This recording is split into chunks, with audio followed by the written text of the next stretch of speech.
بریم با هم یه زیتون پرورده خوشمزه درست کنیم. برای این کار نیاز داریم به گردوی پودر شده که حساب گردو باید پودر شه که به این بافت برسه. فقط حین کار باید به دستگاه استراحت بدیم که دستگاه داغ نکنه.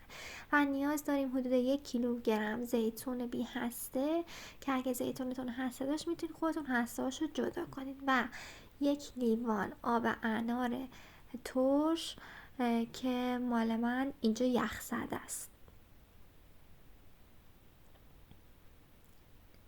و 1-2 قاشق رب انار ترش جنگلی که حالا شما با توجه به ذائقه خودتون میتونید از رب انار شیرین هم استفاده کنید.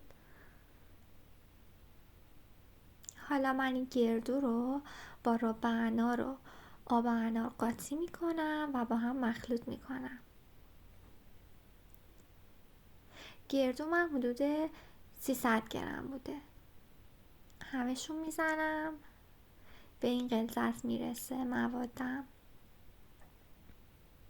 حالا 1 قاشق گلپر به موادم اضافه میکنم.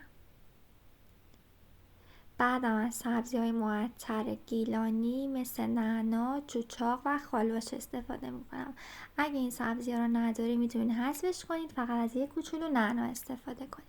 1-2 حبه سیر رنده شده هم به موادم اضافه میکنم و خوب با هم ترکیبشون میکنم. اینجا من حس کردم موادم یکم سفته، به خاطر همون یه مقدار کمی بهش آب اضافه کردم.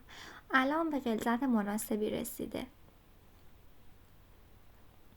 حالا زیتونامو به موادم اضافه میکنم و حسابی با هم ترکیب میکنم. اگر از این ویدیو خوشتون اومد لطفاً کانال منو سابسکرایب کنید.